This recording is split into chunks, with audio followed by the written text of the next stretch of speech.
अच्छा था क्योंकि इन लोगों के साथ मैं काफ़ी पहले भी काम कर चुका हूँ, तो हमारी एक ट्यूनिंग है। तो कंपोज़र की और राइटर की जब एक ट्यूनिंग होती है ना, तो गाना आधा तो वहीं ईजी हो जाता है बनाना। और धुन इतनी अच्छी थी, इतने अच्छे मेरा मेरा सवाल एक आपसे है वो है गाना डिजिटली ऑर्गेनिकली ग्रो करना बहुत बड़ी बात होती है या गाने को प्यार मिला how proud you are about इस वाले गाने के लिए यार, जब हम कोई मेहनत करते हैं, इतने लोग जुड़ते हैं ना साथ में, उसका ऐसा रिजल्ट मिलता है, तो खुद का कॉन्फिडेंस भी बूस्ट होता है और आपको बहुत अच्छा लगता है कि आपको अगला गाना उससे भी अच्छा लिखने का, अगला काम उससे अच्छा करने का मन करता है। और ये चीज़ें इंस्पायर करती हैं जब लोग अच्छा बताते हैं काम को और गाना चलता है, तो वो बहुत ज़रूरी है चलना। शिनके इतना प्यार मिल रहा है आपको गाने से what do you have to say how what are your emotions right now बहुत मैम एक्चुअली मैं बहुत थैंकफुल हूँ कि गाने को इतना प्यार दे रहे हो सब लोग। और बहुत नर्वस भी हूँ कि ऐसा गाना एक तो इन्होंने लिखा और ऐसा गाना कंपोज किया, डायरेक्ट किया और एक्टिंग की। तो बस मैं ये कहना चाहूँगा कि थैंक यू सो मच इतना प्यार देने के लिए। और बस ऐसे ही आप लोग सब प्यार देते रहो और गाना सुनते रहो। गाना बनने में एक कौन सी चीज़ जो आपको सबसे मुश्किल लगी the whole process of making the song सबसे मुश्किल तो डांसिंग ही लगी और तो कुछ नहीं लगा। तो उसके लिए काफ़ी प्रिपेयर भी किया, बट हाँ, थोड़ा बहुत कर ही लिया जैसा आया। फिर आपने सोचा था आप पिक्चर करेंगे आई मीन इट्स नहीं नहीं, योर कभी भी नहीं सोचा था कि फ़ीचर ऐसे करूँगा। सिर्फ गाने का ही सोचा था।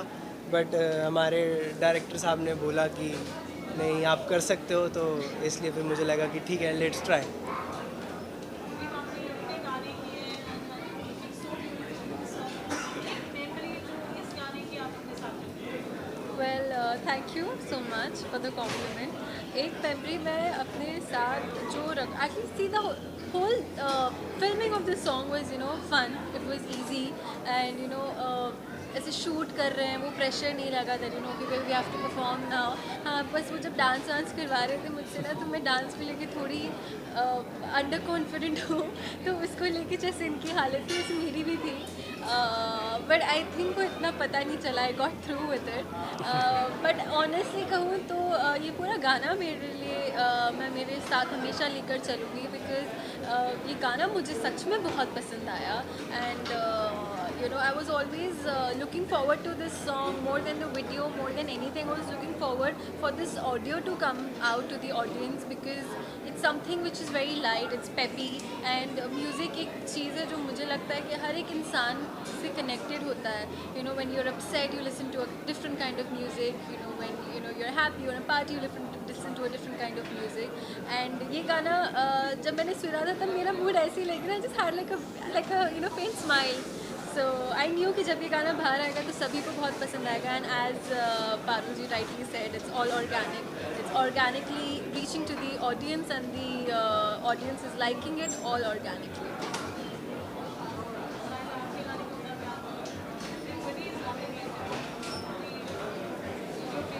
बहुत सारी चीज़ें आप जिसमें गाना कितना प्राउड आई फील ब्लेस्ड कि बहुत कम ऐसे प्रोजेक्ट्स आते हैं जिनमें ऑर्गेनिकली इतने व्यूज़ या फिर हम जनरेट कर पाते हैं। तो इस गाने को पहले दिन से इतना अच्छा रिस्पांस मिल रहा है और इतनी अच्छी रील्स इसके ऊपर बनाई जा रही हैं ऑलरेडी हमारे दोस्तों की तरफ से भी हमें फीडबैक्स आने शुरू हो गए हैं। एवरीबडी इज़ लविंग इट, तो इस I feel blessed.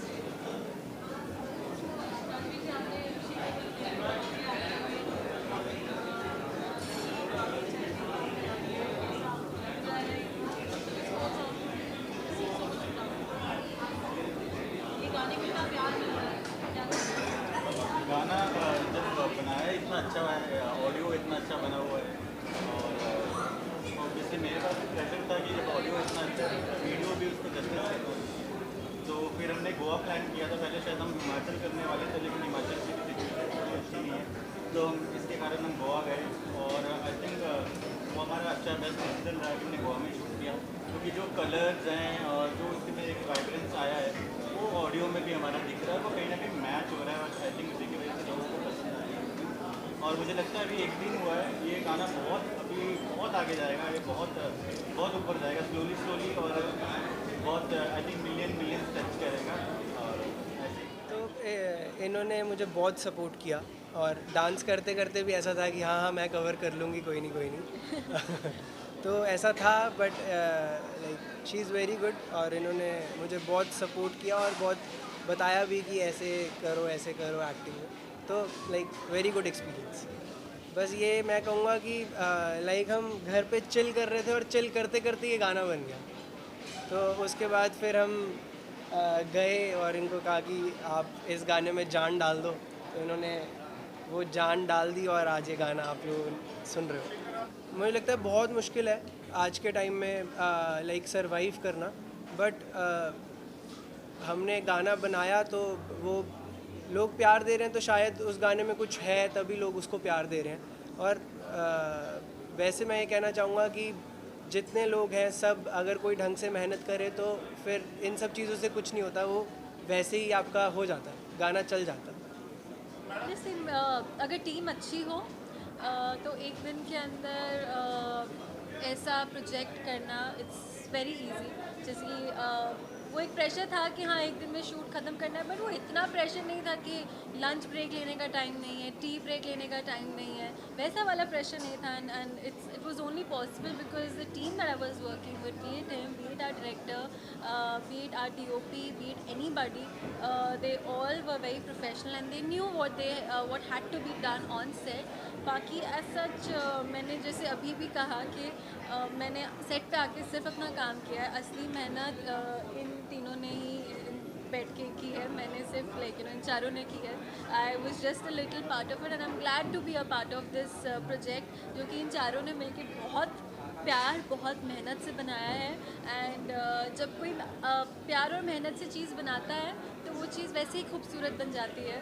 So even when I was working with them I could see the passion that they had for this song, and you know that just gave me more energy even though धूप थी and Goa में बहुत गर्मी थी। But you know, I didn't feel any of that because the people around me, they were giving me all happy and positive vibes. So that kept me going throughout the day. And एक भी moment dull नहीं था throughout the whole shooting of this song. जैसे कि ये गाना बिल्कुल डल नहीं है, वैसे ही पूरी shooting के वक्त मेरे लिए कोई dull moment नहीं था. And I'll just remember this song as a very happy memory.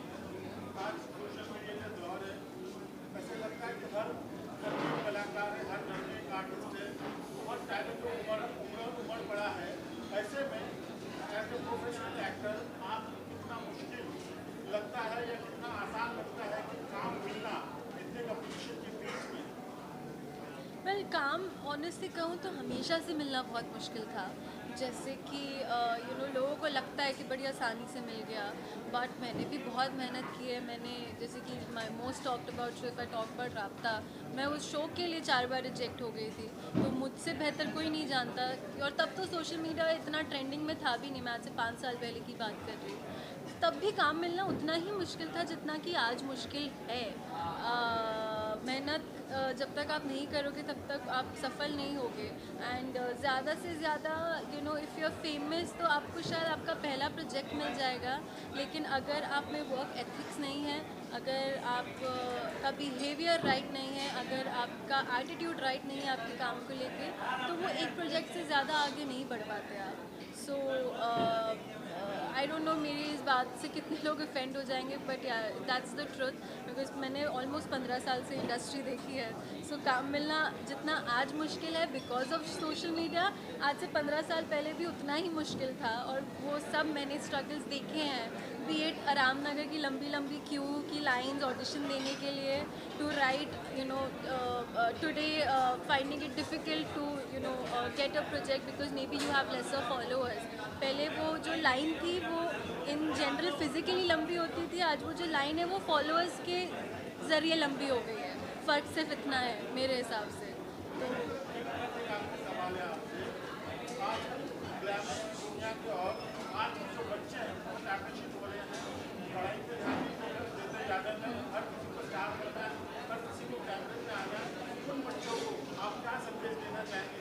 ये वर्ड आपने करीब से देखा है, कितना सेफ है और एजुकेशन कितना इम्पोर्टेंट है? ऑनेस्टली सिर्फ इसकी नहीं बात करूँगी, बहुत सारी फील्ड्स होती, इंडस्ट्रीज़ होती है which is equally not safe.